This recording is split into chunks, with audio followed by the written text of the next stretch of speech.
Welcome back to the deep dive. Today, we are taking on, well, a pretty monumental task. It's a big one. It is. We're doing a really comprehensive deep dive into some foundational and, frankly, pretty complex neurology concepts. Our goal is to translate these dense textbook chapters into something you can actually use. High-yield knowledge for medical students and young clinicians. Exactly. Think of this less as a summary and more as a structured, rapid review session. We're going to hit the core diagnostics, neuromuscular disorders, vascular emergencies, The essential. the absolute backbone of clinical neurology. Okay, so let's unpack that. The focus here is moving from, say, the basic physics of nerve conduction studies all the way to modern therapeutics like CGRP inhibitors for headache. Right. What matters at the bedside? Let's jump straight in then, electrical and imaging fundamentals. Let's start with nerve conduction studies, or NCS. A really vital point here that sometimes gets missed is that routine NCS only evaluates the large myelinated fibers. So when you stimulate a nerve, the response you're recording from the muscle is the compound motor action potential, the CMA. And analyzing that is your first step. And that's how you start to differentiate. So if I have a patient with peripheral neuropathy, how do the NCS findings tell me if it's an axonal issue versus a demyelinating one? It's a classic contrast. With axonal neuropathy, the problem is the axon itself is dying off, so you'll see low amplitudes of the motor and sensory action potentials. Because fewer wires are working. Precisely. Yeah. But the speed, the conduction velocity, the ones that are still working, is usually preserved, or maybe just a little bit slow. The insulation is fine. Okay, that makes sense. The wire's broken, but the coating is intact. Exactly. Now, contrast that with a demyelinating polyneuropathy. Here, the insult is to the myelin sheath.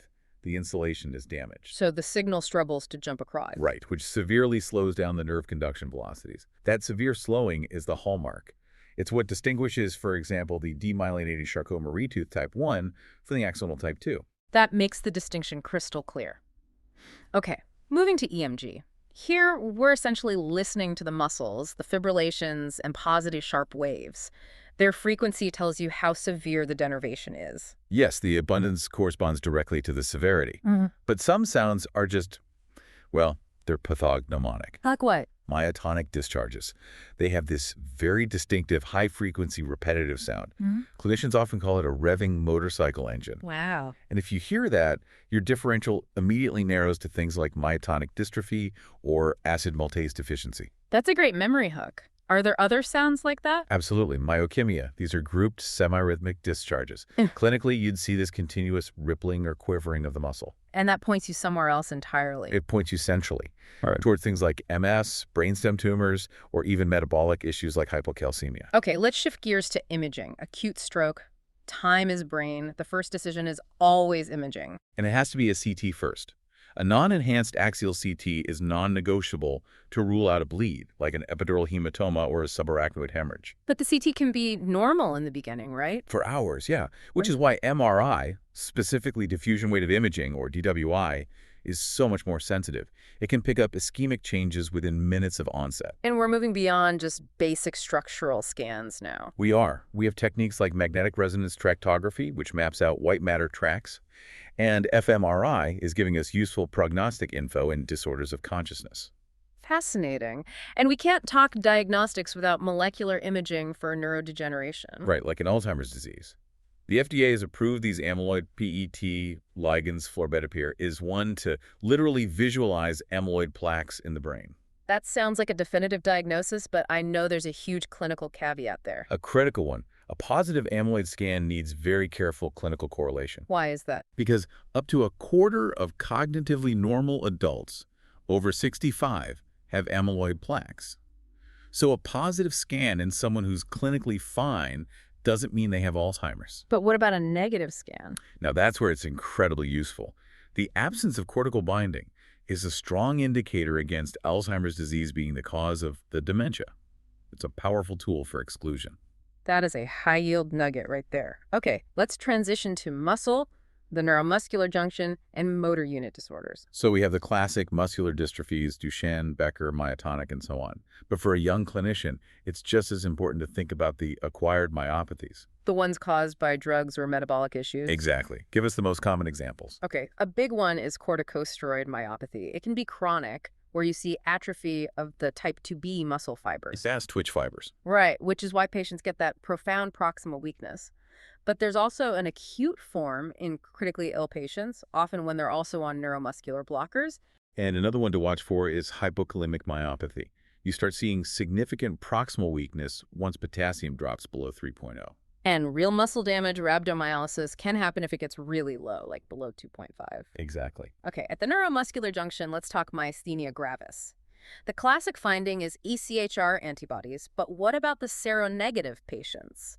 You have to think about anti-MuSK antibodies. They're found in about 40% of those seronegative MG patients. And that subtype behaves a bit differently, doesn't it? It does. It's often more selective facial and bulbar weakness, and their response to cholinesterase inhibitors, like pyridostigmine, can be variable. Sometimes they're even hypersensitive to it.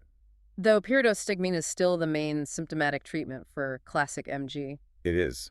But for a crisis or before a thymectomy, you're using short-term things like plasmapheresis or IVAG. Now, this is a great contrast with Lambert-Eaton myasthenic syndrome. Lamicis responds terribly to those anticholinesterase drugs. Terribly. But it responds very well to 3-valent-4 DAP. So what's the mechanism there? How does 3-valent-DAP work? It's a presynaptic mechanism. It blocks voltage-gated potassium channels on the nerve terminal. This makes the action potential last longer, which lets more calcium flood in, and that boosts the release of acetylcholine into the synapse. So it's fixing the release problem, not the receptor problem? Exactly. It's a beautiful distinction. All right, let's wrap this section with ALS. We're getting better at identifying the genes in familial ALS. SOD1, FUS. SOD1 is the most common familial cause, about 20% of cases. But on the practical side, with the approved drugs like Relazole and Edaravone, the real management tip is about supportive care. You're talking about the PEG tube. Yes. The PEG tube for nutrition needs to be placed proactively. You do it before the patient's vital capacity drops below 50%. Because if you wait too long, the procedure itself becomes too risky. It becomes significantly more dangerous. That's a life-saving tip that needs to be drilled in early. Absolutely. Okay, let's move into the acute stuff. Vascular neurology and hemorrhage. This is where every second counts. It does. An acute ischemic stroke, CT angiography, or CTA, is now standard for identifying a large vessel occlusion, an LVO. And that's your ticket to a potential thrombectomy. It is. We also use the aspect score on the non-contrast CT. It helps quantify early ischemic changes and predict the risk of hemorrhage if you do give thrombolytics. Okay, here's where it gets really interesting, the blood pressure controversy. If a patient is not a candidate for thrombolysis, what do the guidelines say about permissive hypertension? The guidelines recommend allowing the blood pressure to go as high as 220 over 120 before you intervene. That seems so counterintuitive. Why let it run so high? It's all about the ischemic penumbra, that vulnerable tissue around the core infarct. You need that high pressure to maintain collateral blood flow and keep that tissue alive. So you're perfusing the at-risk brain. You are. Of course, long-term, you want aggressive control, less than 130 over 80. But in that acute phase, pressure is perfusion. That why is the key takeaway there. Okay, moving to hemorrhages. Intraparenchymal. The location can give you a clue to the cause, right? A huge clue. Deep hemorrhages, basal ganglia, thalamus, pons. It's typically hypertensive. And what if it's Lowry, more on the surface? In an older patient, you should be thinking cerebral amyloid angiopathy. And you have to remember the timeline. The bleed forms a clot, and the edema around it peaks at about 48 hours.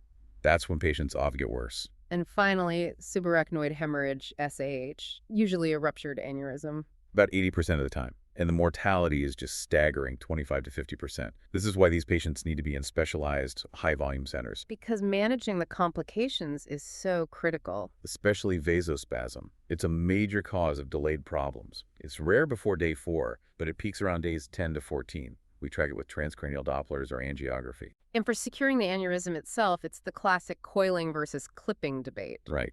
Endovascular coiling generally has less short-term risk, but neurosurgical clipping can be more durable long-term, especially for aneurysms with a complex anatomy. It's a trade-off. It is. It's very patient and aneurysm specific. We've covered a ton of vascular material.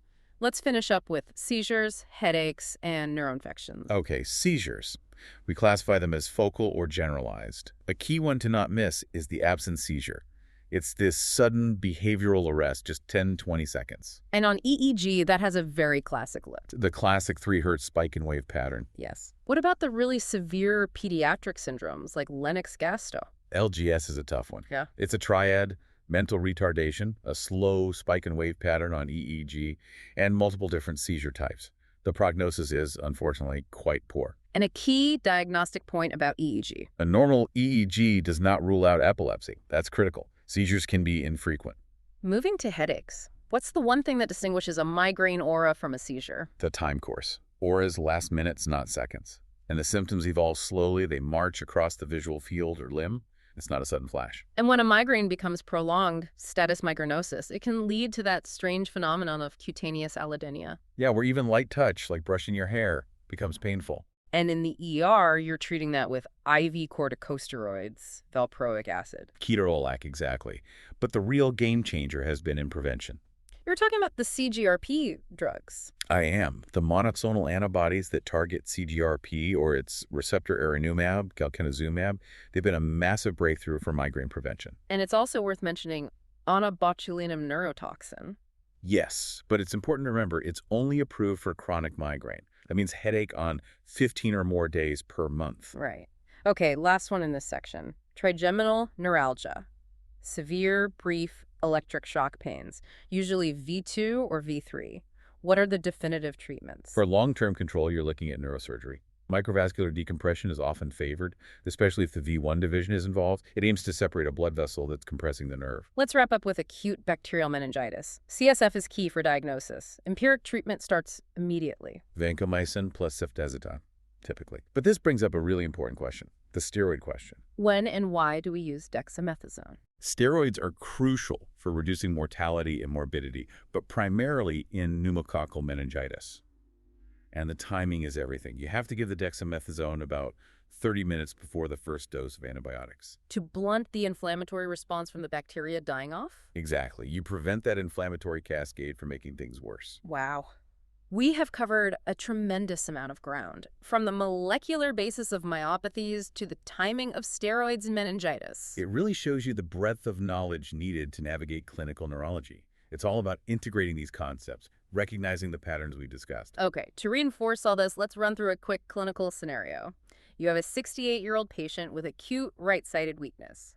Non-contrast CT is negative for hemorrhage, but shows a little hypodensity in the left basal ganglia. Blood pressure is 210/115. Based on the guidelines, what's the maximum BP you'd allow before intervening, assuming no thrombolysis is planned, and why? Okay, so in that patient, the maximum allowable blood pressure is 220/120. And the reason we tolerate that high pressure is to maintain perfusion to the ischemic penumbra. That's the rim of salvageable brain tissue around the core infarct. Dropping the pressure too fast would risk extending the stroke. Perfect. And to leave everyone with something to think about, here's a provocative thought.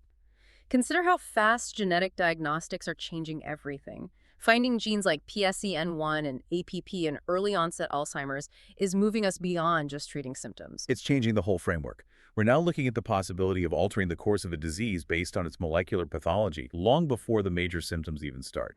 It changes everything about counseling and research.